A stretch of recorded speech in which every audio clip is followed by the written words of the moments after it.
الحمد للہ رب العالمین والعاقبۃ للمتقین والصلاة والسلام علی سید الانبیاء والمرسلین وعلی آلہ واصحابہ الطیبین الطاہرین اما بعد فاعوذ باللہ من الشیطان الرجیم بسم اللہ الرحمن الرحیم۔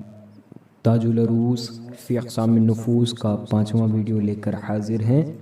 پچھلے ویڈیوز میں ہم نے سرکار شیخ المشائخ نے کیا لکھا ہے 7 نفوس کے بارے میں وہ پڑھ کر ہم نے سمجھنے کی کوشش کی۔ ہم نے اس میں یہ بھی جانا کہ نفس امارہ وہ متسسہ کافر نفس ہیں۔ پروردگار جد کریم حضور قطب رائے چور کے صدقے ان دونوں کافر نفسوں سے بچنے کی توفیق عطا فرمائے اور ان کے شرور و فسادات سے مامون رکھے۔ ہم نے نفس امارہ وہ متسسہ کی کثافت و غلاظت کے بارے میں یہ بھی جانا کہ جو لوگ گناہوں کی خوری کے کفر میں گرفتار ہیں انہیں اپنا کافر ہونا موت کے وقت معلوم ہوتا ہے۔ حضرت امام اعظم کا فرمان ہے کہ جو لوگ گناہوں کی خوری کے کفر میں گرفتار ہیں انہیں اپنا کافر ہونا موت کے وقت معلوم ہوتا ہے، مگر اس وقت کا ایمان معتبر نہیں۔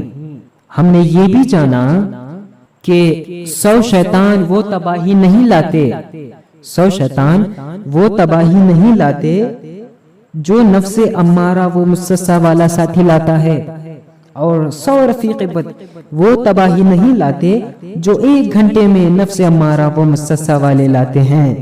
اس سے یہ ثابت ہوا کہ صاحبان نفس امارہ و متسسہ انسی شیاطین ہیں، انس کے روپ میں شیطان ہیں۔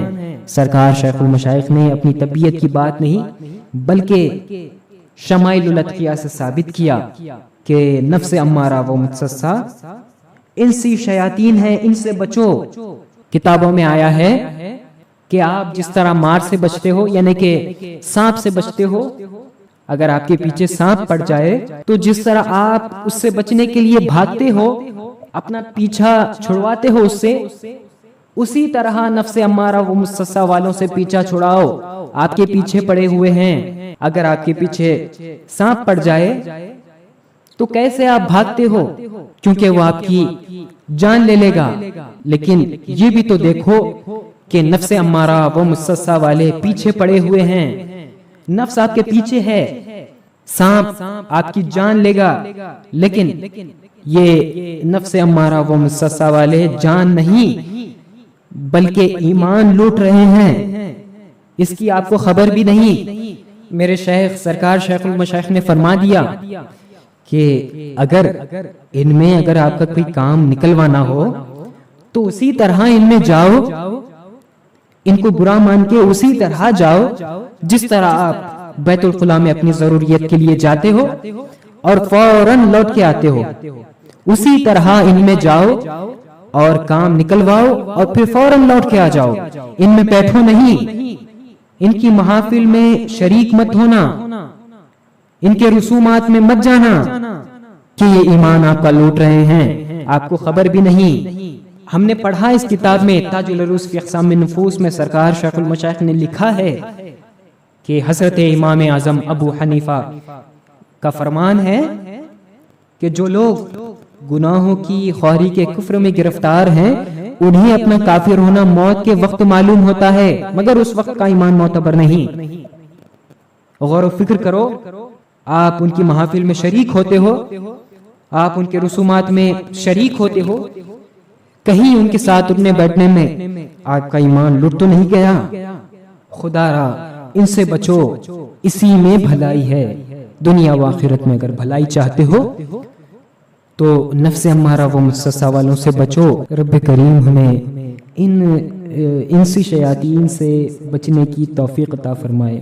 چلیے دیکھتے ہیں مرشدی سرکار شیخ المشائخ نے تاج العروس فی اقسام النفوس میں آگے کیا لکھا ہے۔ نفس امارہ کو اس کا تزکیہ کر کے اسے مسلمان نہ بنانے پر اللہ تعالیٰ اس کے حق میں سمن بکمن عمیٌ فہم لا یرجعون، بہرے گونگے اندھے تو پھر آنے والے نہیں، پورا کر دیتا ہے۔ حوالہ شمائل الاتقیاء۔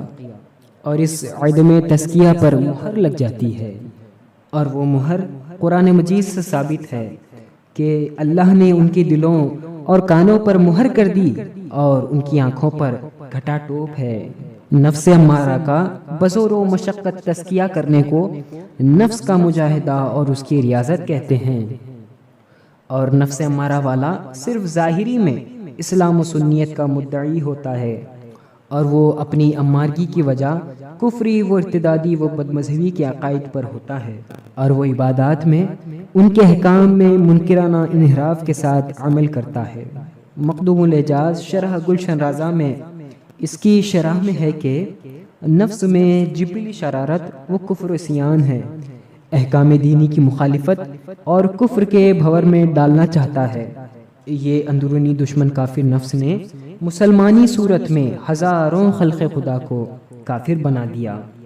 ایسے ظاہری اسلام پر تو راضی مت ہو، بلکہ اس کا تزکیہ کر کے اسے مسلمان بناتا کہ تو حقیقی سنی مسلمان بنا ہے۔ نفس امارہ و مسسہ والے دین کے خلاف جو شبہات کھڑے کرتے ہیں، وہ نفس امارہ والے قبول کر لیتے ہیں، کیونکہ نفس امارہ جبلت میں کافر ہے۔ یعنی کہ سرکار شیخ المشائخ لکھتے ہیں کہ وہ جبلت سے یعنی کہ فطرت ہی سے کافر ہے۔ جب وہ ان شبہات کو عقلی دلائل سے سنتا ہے تو دل سے ان کو مان لیتا ہے اور دین و شریعت کا انکار کر جاتا ہے۔ پس کفر کا اقرار اور دین کا انکار امارہ کے لیے دو ہی قدم ہے، جس سے دوزخ کے سب سے نچلے طبقے میں پہنچ جاتا ہے۔ اسی لیے نفس کا تزکیہ واجب ہوا۔ کفر و ارتداد و بد مذہبی اور متعدی گناہوں سے محفوظ رہنے کے لیے نفس امارہ کا تزکیہ کر کے اسے مسلمان بنانا شرعاً لازم گردانا گیا ہے۔ نفس کے تزکیے کی شریعت میں 4 طریقے ہیں، جسے ترک دنیا بھی کہتے ہیں۔ ترک دنیا کی 2 قسم ہیں، ایک حقیقی جو زہد کی ریاضتوں اور اس کے مجاہدوں سے متعلق ہے، جو اولیاء کرام کا ترک ہے۔ دوسرا ترک حکمی، جو ہم عوام اہل سنت و جماعت سے متعلق ہے۔ اب نفس کا تزکیہ کیسے کیا جاتا ہے، سرکار شیخ المشائخ نے آگے کیا لکھا ہے، ہم کل یعنی کہ ویڈیو نمبر 6 میں پڑھ کے جاننے کی کوشش کریں گے۔ رب کریم ہماری کاوش کو قبول کرے اور اس کا اجر جزیل مرحمت فرمائے۔ وآخر دعوانا ان الحمد للہ رب العالمین۔